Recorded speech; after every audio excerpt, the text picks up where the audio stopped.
Hi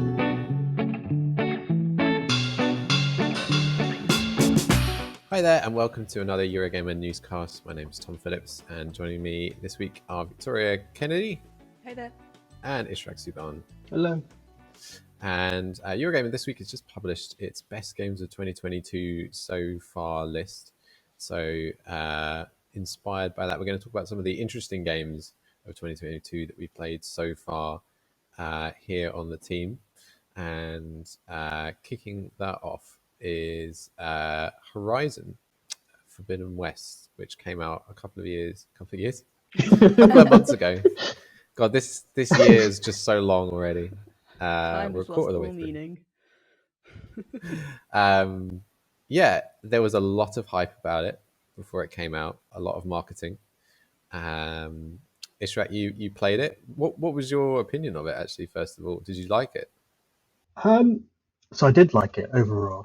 I think it had the same problem as the first game in that the story is a bit weak, but the core gameplay is still very, very fun, and it's a visual masterpiece. It's a beautiful game, I mean, Digital Foundry has done the analysis.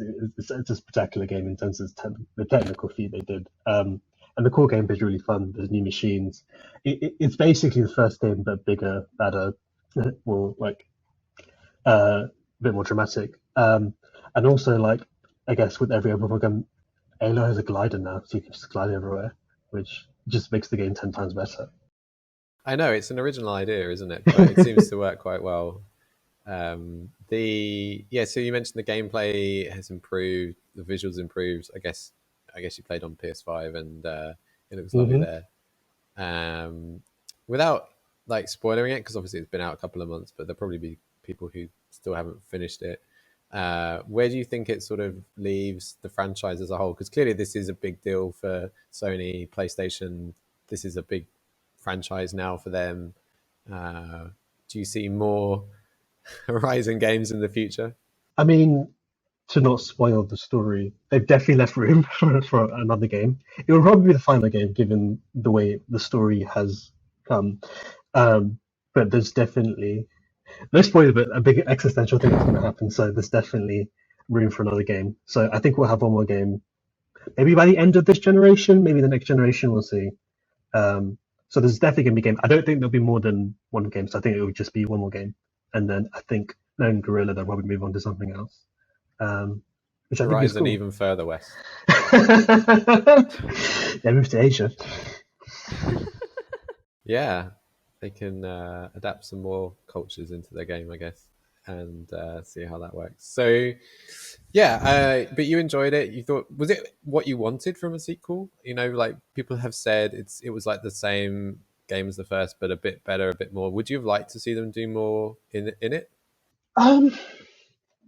I mean, the core gameplay format, they didn't need to fix. There's nothing to fix, so I understand why they kept that. I just wish they did improve on the story and on the plot.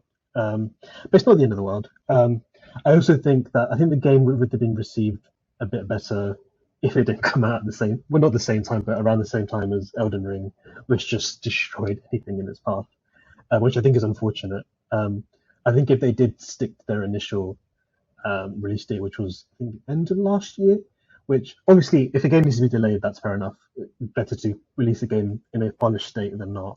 But it is unfortunate for them, and I guess for Sony as well, that Elden Ring just obliterated anything in its path. It is interesting, isn't it? So, we're mid-April now, and we're still talking a lot about Elden Ring. Clearly, there's a lot of interest still in it. We can see that, and we are still covering various new angles about Elden Ring in the news almost every day. There are a lot of people speedruns. Yeah, people are speedrunning the game, they're modding the game, they're finding new ways to play it, they're finding new secrets in it. There is definitely the suggestion that there is more content to Elden Ring coming. We don't know exactly when that is, but there's a Colosseum, and people have found in data mining that there's stuff to be added there potentially. There's a real suggestion that we may still see much more for that game. Is there a suggestion that we will see more for Horizon?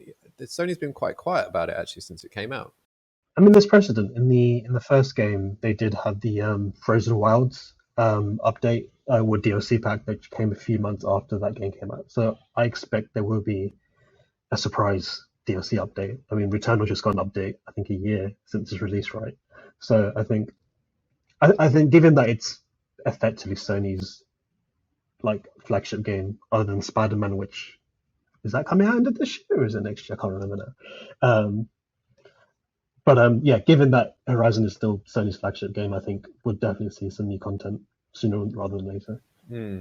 Yeah, it's a while to go before. So they got God of War later this year. Yeah. But yeah, there is a while to go before that. It's interesting because leading up to the game, you kind of couldn't not notice it. It was coming out. Aloy was on buses. She was on television. She was in cinema advertising. There's a whole statue. In Italy, right? Yeah. Yeah. And everywhere you looked on the internet, before you watched a video on YouTube, on gaming websites, like the marketing was everywhere. Well, I think it's because with the first game, I think that was a surprise hit. I don't think Sony or anyone thought it'd be as successful as it was. So I think in Sony's head, at least in the marketing department, if they just boosted the coverage of Horizon, it would be an even bigger hit. And I think, to be fair, I can't exactly remember the sales figures, but it sold quite a few copies, hasn't it? So in that respect, it is a huge success for Sony. Yeah, it's definitely a success. I don't think, like, obviously the sales numbers don't get reported publicly, but I don't think it absolutely skyrocketed through expectations, and I think there are a lot of reasons why that is. Elden Ring being a big one of them, right? It just sucks a lot of the attention. Even though you've spent millions and millions on an advertising campaign, Elden Ring seemingly was the unstoppable force of March, and there was just so much attention paid to it. It sort of was to the detriment of everything else that was out at the time. But as you said, if a game needs more time and it can't make a holiday season, then that's just when it needs to come out for the good of the game. So yeah, Elden Ring right now is still the big, I guess, like attention grabbing release of the year. But it was interesting this week actually. When Lego Star Wars came out, we reported on the physical sales figures for that game, and in terms of physical copies, Pokemon Legends Arceus is actually still the biggest release of the year in the UK. There are lots of reasons for that. Like Nintendo Switch often skews a bit more physical in terms of its split of digital download versus box games. And I think that the really big box game sales of Lego Star Wars on Nintendo Switch, which was the biggest boxed game platform of them all, helped propel it to be the second biggest box release of the year this week. But obviously those sales don't include digital, for which Elden Ring would have sold plenty. Having played Forbidden West, and I assume you played Zero Dawn as well, how did you find, because I've had a lot of people saying that Aloy is quite irritating in Forbidden West. Like, how did you find her character in the game? Yeah. I don't think there's a nice way of saying this. I also love Aloy, but she needs like a shut up button because she just talks a lot. Like, so I think one of the things that Guerrilla did in this game, which I think is nice in terms of accessibility or approachability, I should say, in that it gives you a lot of hints and things about when you get stuck or lost. But Aloy, like, you can just be standing still for like a second, and then Aloy suddenly starts saying, "Oh, I should climb this ladder, or I should probably fight this thing, or I should probably use this bow, or this and that." And it's like there is no room for the player to just figure things out. It's very handholdy, which is fine. I think it's a good option to have, but it's not an option. You're just sort of forced into that. And I think that given that Horizon has so many accessibility options in that game, I really wish that there was an option to like maybe make it slightly less handholdy in terms of Aloy given like verbal prompts about what to do. Yeah. So you get the feeling that actually that was a sort of usability issue where they sort of had Aloy spell things out for the player, but there should have been a accessibility issue where you could tune that down a bit. Yeah, exactly. It's really interesting. It was praised, wasn't it, for its accessibility options? And it's fantastic. It has so many options. Like the one thing that we are continually seeing from them obviously no mention so far of expansions or post-launch, is that they are week after week putting out patches to fix remaining bugs. There were some visual issues when the game came out. They've been whittling them down, it looks like, and other issues. Oh, they also added that option to hoover up some items, which is nice. It actually saves a lot of time, yeah, because otherwise you're just mashing square and Aloy is just like putting our arm to the ground. Like, it really does slow you down. Can we also talk about the fact that they added song lyrics so you can sing the karaoke version of, I can't remember what the title song is, but they've added that to the game. Does it have that little thing that goes along the bottom of the screen that tells you where you are? Like a little Prematus that bounces along the words that you're trying to sing. Yeah. In the old Disney sing-alongs, it used to be like the little Mickey Mouse thing. And it used to a whole new world. Yeah. That's Sing it, all we're going to get. What Disney karaoke would you go for over Aladdin? Lion King, every time. When Lion King is superb, yeah. Gonna be a mighty king, so enemies beware. Well, I've never seen a king of beasts with quite so little hair. That's very good. Thank you. That's very good. Okay, that's karaoke sorted next time. Well, we'll have to see if there's more to come from Horizon. There probably will be. I'm sure Sony will keep us updated on all of that.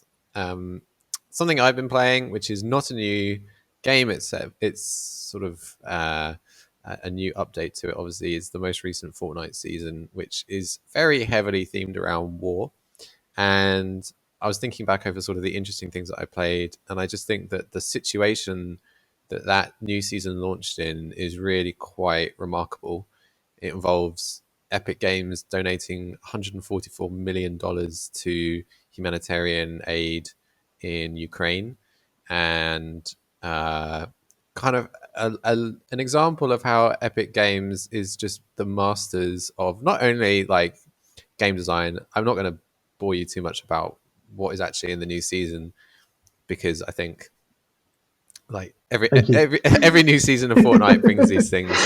Like, I don't think there's a better. I'll just say this: I don't think there's a better live service game in terms of how well it's kept updated and how adaptable the core formula is. With just the way that they can completely switch things up from season to season. But what I think is remarkable from a news point of view is how Epic Games handled what could have been a very, very difficult situation for them, with potentially a huge amount of backlash. So the storyline of Fortnite has been leading to this season for a long time, with two factions who are now at war in this season. And the gameplay that they've added, including tanks, which you can drive through houses with big guns on the front, which you can do like massive damage with. You can run over people.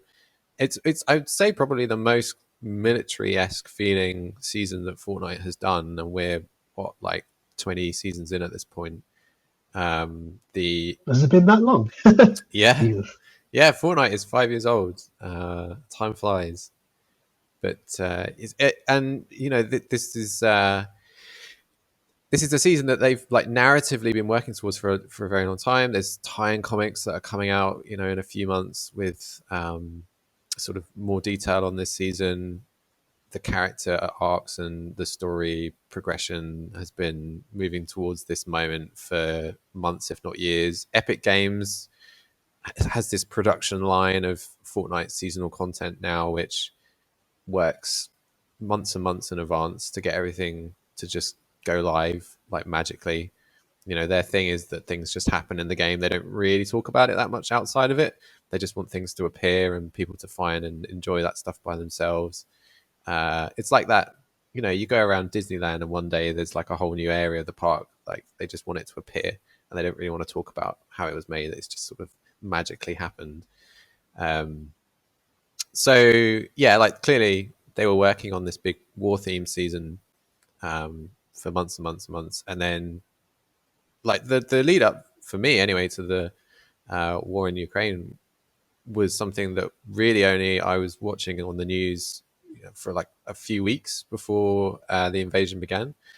By which point, marketing is in place, not game development is in place. Like Epic really didn't have much of an option to delay this. What they did do, which was interesting, is they did not release any marketing for the season at all before it actually went live, which is something that they've never done before. They always tease stuff in game and also via like social media, and that was completely silent. And so people were sort of like, oh, they just want it to appear in game. But I think another way of looking at it, and what I think is probably the case, is they were just very, very sensitive to teasing this stuff because it is so military themed and war themed. I mean, it's literally like tanks rolling out to take over the Fortnite island. It could have been a very difficult situation. So what they did instead was just before they announced the new season, they said from the beginning of the new season, all of the profits from Fortnite for 2 weeks will go to humanitarian relief charities. And by doing that at the beginning of the season, it meant that included all of the people's battle pass, season pass, right, purchases, which is a lot. And they got in Xbox as well to donate all of the 30% platform fees that they would normally take. Kind of ashamed to see that PlayStation and Nintendo didn't join that, but it was nice to see Xbox do it. And over those 2 weeks, they raised quite an astonishing figure, by far the highest that any company has raised, more than a lot of countries. And you really can't argue with that amount of cash. Epic even said this is going to take a while to process. What we'll actually do is just basically give out money from our enormous Fortnite bank account now, as soon as we know that we're going to get that money in from sales, because it has to go through like platform marketplace stuff. Sure, we'll just get it out there. So they were really trying their hardest to turn this situation around. And obviously you cannot argue with that amount of money. It is astonishing and a great thing that they've done.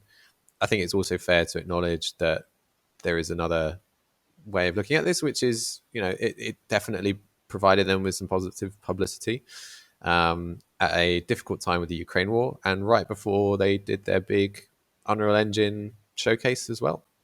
It all helps for them. We know, like, clearly they're a very, very smart company. They know what they're doing. They plan well in advance. We saw that with the Apple trial that they did, when they knew what they were doing could spark an Apple lawsuit. And as soon as the Apple lawsuit arrived, they dropped their pre-made trailer for hashtag Free Fortnite with the rotten Apple character representing Apple to try and galvanize player support for their bid to change how the App Store works. And that was all pre-planned, and clearly they're a very smart company that knows how to market their game well.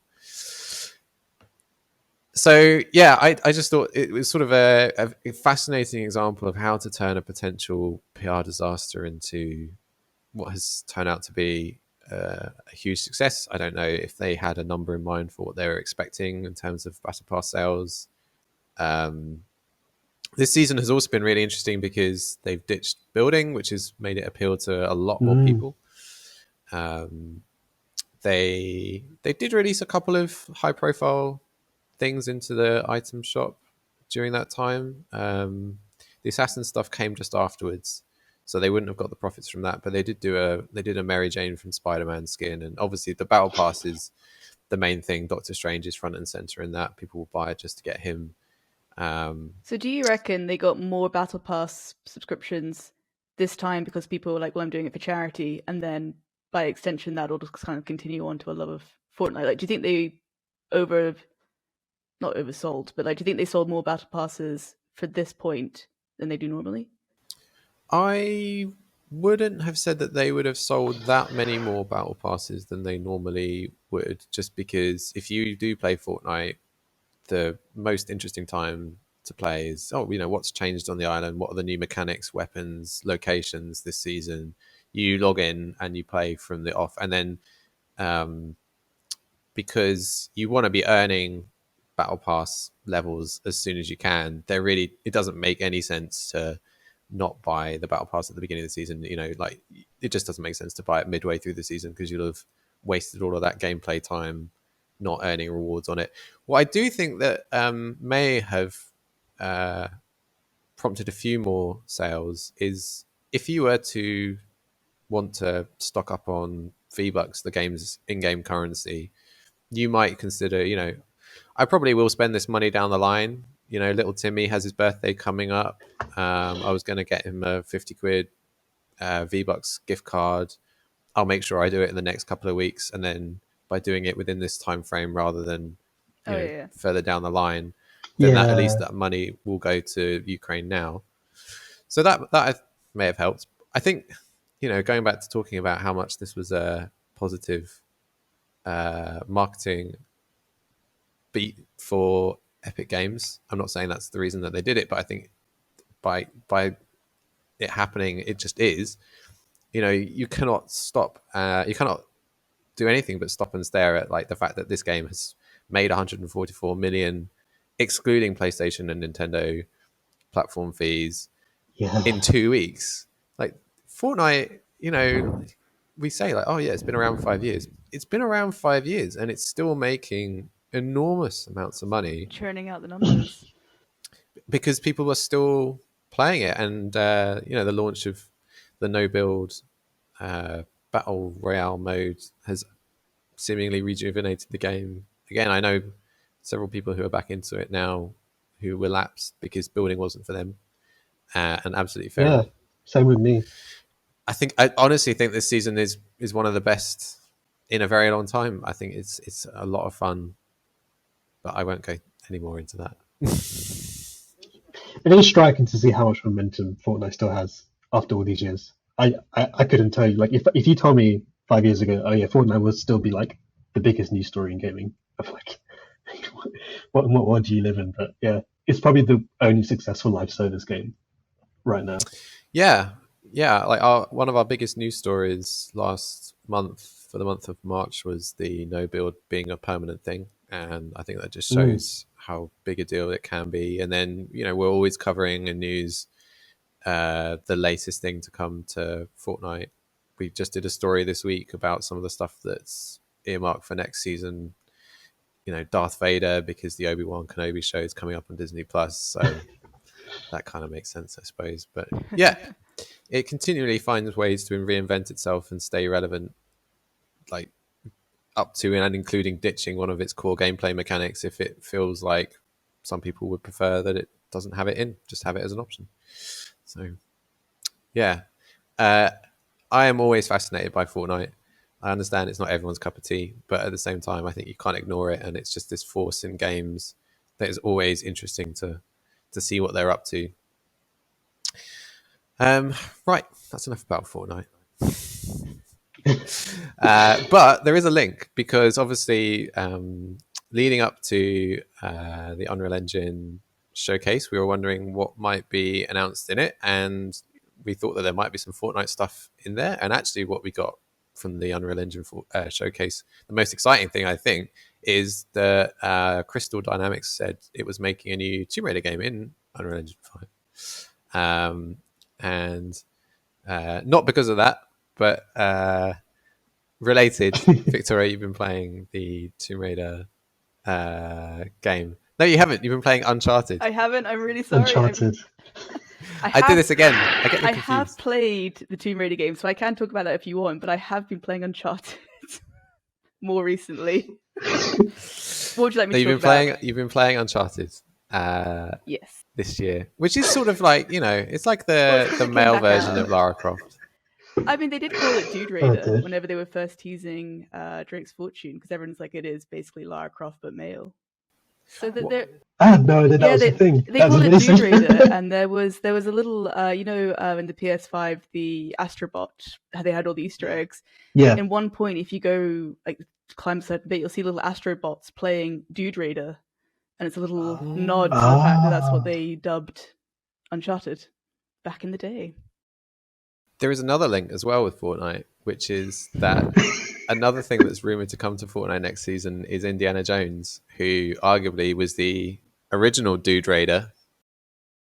I love the fact that there is a clip of Harrison Ford playing Uncharted. They did like a promo for Uncharted 2 with him. And I remember seeing Amy Hennig saying it's really bizarre seeing like the guy that we were inspired by then being inspired by what we had made, and it was like this kind of full circle. Yeah. So, yeah. Before we go on to Uncharted, I just want to ask, because we are expecting a new Tomb Raider now from Crystal. What do you want to see, Victoria, as a huge fan of the series? When you heard that news, what were you sort of thinking? Okay, I want them to do this. I want to have a Lara that's less whiny, because Lara, I mean, I will say that Rise, I think, was written very, very well. But Shadow, so the sort of penultimate entry, not the penultimate, the ultimate entry to the series, she was written by someone else, and she was I found her very unrelatable, and she just became very callous and cold-hearted, and there was no, like, I couldn't empathize with her at all, which is something that I have enjoyed in past games.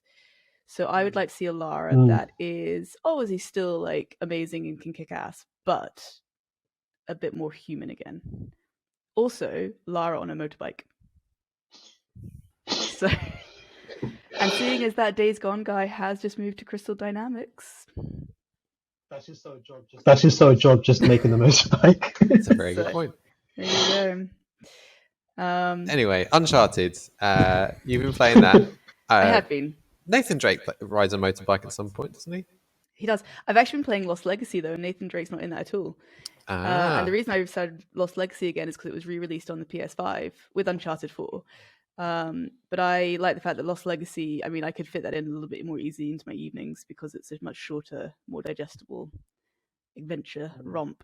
So I've been playing that, and I love it. I think Lost Legacy, even though it's not a sort of, I mean, I know it is kind of Uncharted 5, but it was initially released as like a DLC.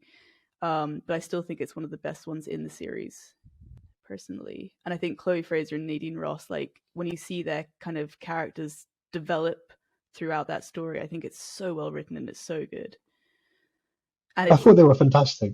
Sure, sorry. Yeah, arguably even better than Sully and Drake Nathan, to be honest. I love the fact that, like, I know at first you'll never really make, so in the very, very first Uncharted game, back in however old, there was meant to be an element of you weren't sure if you could trust Sully. But I think it's much more apparent in Lost Legacy because obviously Nadine Ross came from being the villain, essentially, in Uncharted 4, to then seeing her in, like, a hero role and, like, how she finds her footing being in this, like, this side of the team, I suppose. And like how Chloe Fraser works with that. And then, am I allowed to say spoilers for Lost Legacy? I mean, it is quite an old game now. There's an introduction of another character later on in the game. And Here's your spoiler warning. Here we go. Okay, thank you, Ishraq. Here's your spoiler warning. So Nate's brother turns up, Sam Drake turns up, but he doesn't turn up until quite a good chunk of the way through the game. And it's not only a surprise to players, it's also a surprise to Nadine.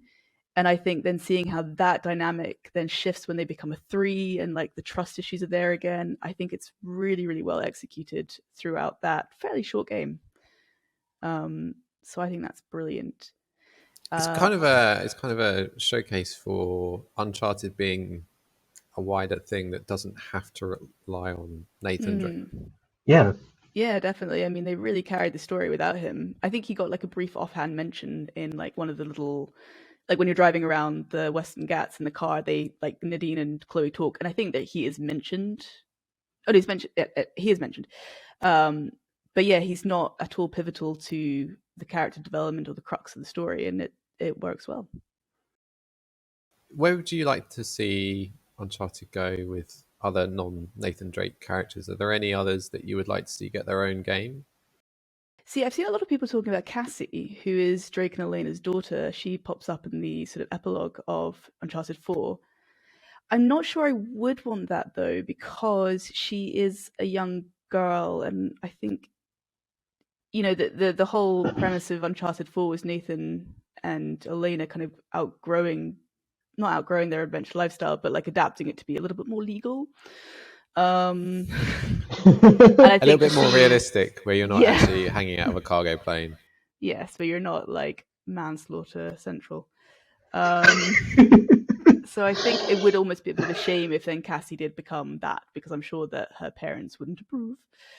So I mean, but Chloe, I love Chloe. I think Chloe's got. I can really nerd out on this for a long time, so you feel free to cut me off if I'm going too deep. But I love the fact that Chloe started off in Uncharted 2 as kind of like the dark side of Nathan Drake's treasure hunting exploits, and she was very much like a thief first, and you weren't really sure if you could trust her. And then I think seeing her develop across the series has been the best character arc of all of them. So I think it would be interesting to see where her, Nadine, and Sam, as a little three, could go next. I would happily play another game with them as the core gameplay trio. You also saw the Uncharted movie, which came out very recently. And what would you prefer to see next? Another Uncharted game or another Uncharted movie? Oh, game. Don't get me wrong, I love the film in the sense that it was just a really good bit of escapism, but it wasn't like if they did. It wasn't good. I watched the movie too. It wasn't good. It wasn't bad. No, I had a lot of fun. Like I would say, I said to Tom and Ed, like I would give it a 7 out of 10 just for escapism and the fact that it doesn't demand much of you as a viewer. Like you can sit down and watch, and you could check your phone at the same time and never lose the pace of a film. It's got that going for it, and like it's got some pretty people in it, and it's got some nice locations in it. It's very good, like playful watch, but it's not something you would like. Yeah, I mean, it's definitely not going to win any awards. Let's put it that way. No. If they did do another film, and this is where I've got a bit of a gripe, which I will talk to you in a moment about the fact that they've released this Legacy of Thieves collection for PS5 and eventually PC, is I would like to see more Elena, because she wasn't in the film at all.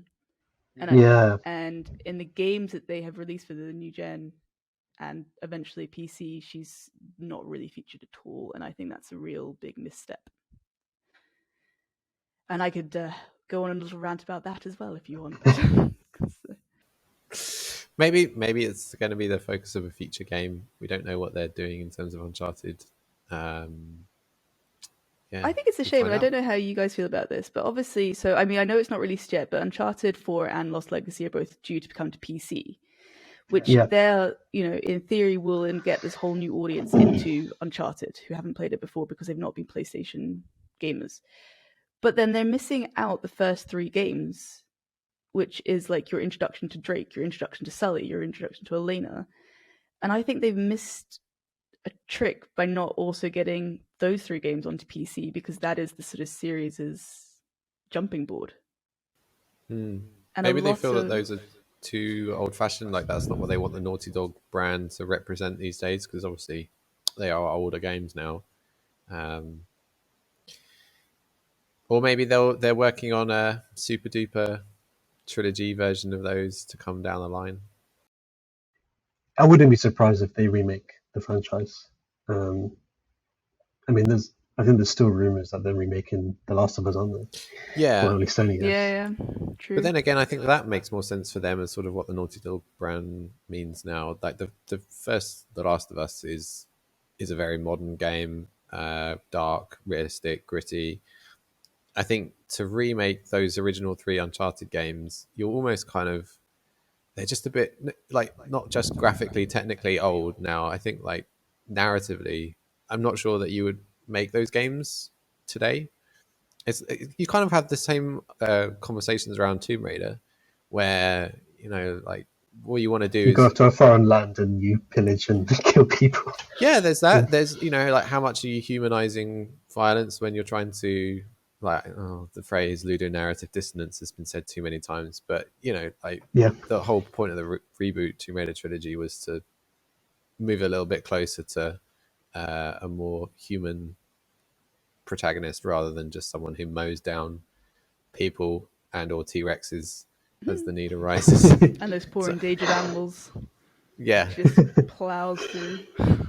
Yeah, so maybe that's why those 3 Uncharted games aren't so readily available or aren't planned to be, because they sort of they have their place and their time, and like Naughty Dog now very much is The Last of Us, right? Like a series that's painfully gritty and dark and realistic. All the feels. Very emotional at the end of. Well, I was very emotional at the end of both of them, actually. Yeah. for different got TV reasons. series for that to look forward to. I have. I hope it's good. I don't want to keep my hopes up because I don't know. TV adaptations of things just never work out, and movies for that matter. It does look. I mean, when we've seen these sort of leaked shots from the set, it does look like they're staying close to the source material, at least in sense of like aesthetic. Yeah. We also have not heard any of the dialogue or whatever, but I'm keen to see what Pedro Pascal has been up to while some poor stuntman has been doing all of his work filming The Mandalorian and Book of Boba Fett. Does the stuntman get a credit? Doesn't it? He's credited at the end of the show in like Mandalorian stunt dude, and you're like, this guy was probably 60% of what I just saw on screen. 60, more like 85. Yeah.